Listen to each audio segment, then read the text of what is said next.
Blakey lowered his head like a scolded child and continued inside, looking back at the newspaper man who tucked the club under his arm and returned to flipping through the clipboard of blank pages. Inside, the school's front hallway was barren. Twisting roots broke apart the avocado-colored concrete floor. Lockers were dented and bent as if some gargantuan student had had a historical fit. Vines punctuated with dyed silk fabric flowers sprouted from the guts of a water fountain. Sun damage tattooed where the missing room numbers used to hang. In their place were new numbers written in charcoal with uncultivated script. He approached the first room on the left, labeled 237. Blakey pushed the door open to a poorly lit, decrepit classroom. There were at least 51-piece wood desks waiting for children, and only a dozen were filled. The desks seemed to retreat from the darkening vortex at the back of the class. A ferocious-looking goat-headed man sat at the instructor's desk, wearing the beginnings of a fine suit marked with tailor's chalk. Its jaw was crooked and filled with jutting, uneven teeth. One eye was missing, and the other bugged out at Blakey with a devil-slit pupil. The goat spoke with an abrasive Scottish brogue. "Psh! You, miserable little bam, find your seat, the one marked marginal. Sit, get to work." The creature pointed at Blakey with one of its human hands. Blakey did not have to move and found himself immediately at a desk. That was all it took. He was then a child like the rest, but in jumper pajamas with a vintage cowboy and Indian print with plastic soles. To his newly young eyes, everything became instantly sharper. Everything was more tangible, louder, more odorous, and infinitely more frightening. He fought back the overwhelming urge to weep. All the other children, the only things with any life or color in this drained place, huddled over their desks, furiously drawing with thick, crude pencils. Blakey's desk had one too. The writing implement stood upright on his desk, at attention, on its tip. Taking the cue, he gripped the fat, hard-to-hold pencil. He shifted his leg, rustling the drawings covering the entire floor 3 inches deep. He looked around, not sure what to draw or what to draw on. All the other children had paper. "Draw? Draw!" the goat growled when Blakey didn't immediately begin. Blakey shrugged, so it bellowed again, whipping a pointer down on the desk with a piercing smack. "Draw what you have neglected." A piece of paper butterflied down to his desk, so he looked up for the source. The old plaster ceiling was infected with roots and vines, and above each child hung a bird cage with an origami bird inside. "Draw! Draw! Draw!" The pointer smacked the desk on each word. The goat was near foaming with impatience. Its jaw flexed back and forth, grinding its teeth. "Draw what?" Blakey defiantly asked. The goat's body became ramrod straight. Blakey could hear the animal's disgust through its nose. It slowly pushed away from the desk, rose, and cocked its head with a snap. One arm went behind its back, the other pointed to a pull-down chart at the front of the class. The chart was lithograph illustrations of early Victorian weapons, war machines, submarines, and tanks. The goat pointed to each one, exclaiming, "Draw!" With each point, his bleats grew louder.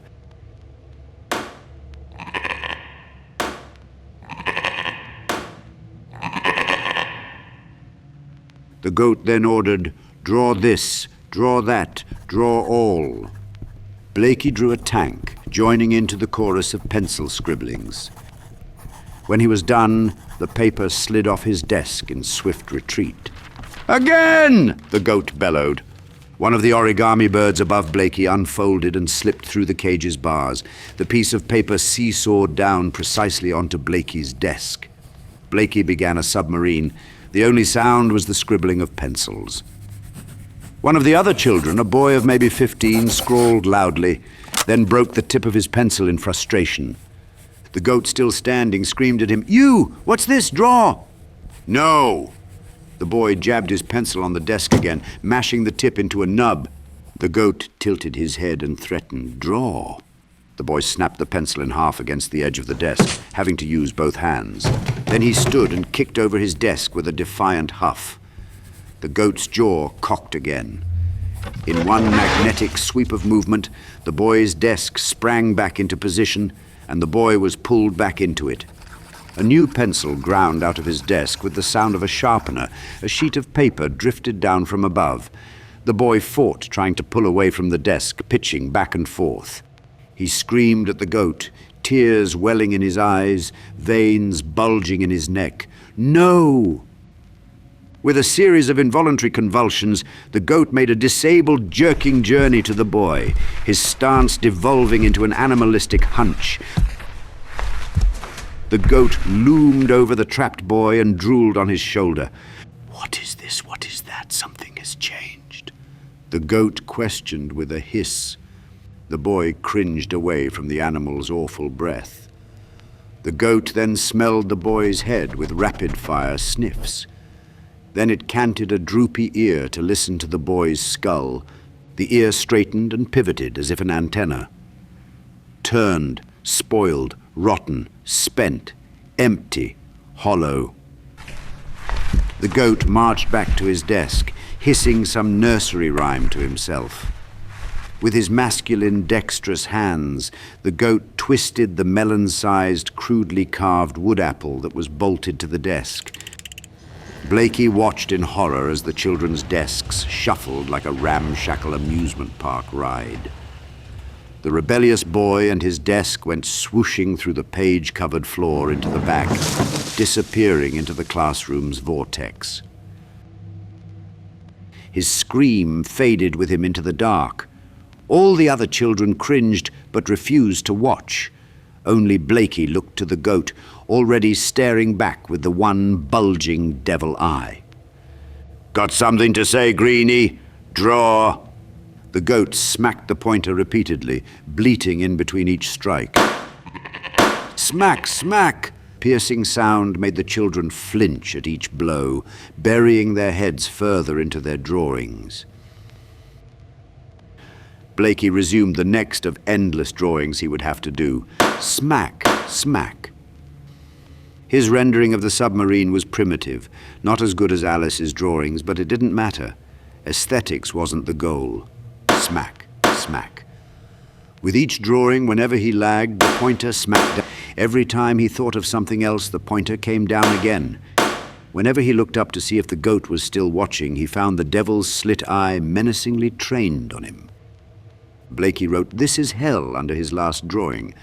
"No, this is Wonderland," the goat declared without seeing Blakey's note. Blakey quietly cried to himself and continued to draw, wishing this was only a nightmare, even though it felt terrifyingly real and inescapable.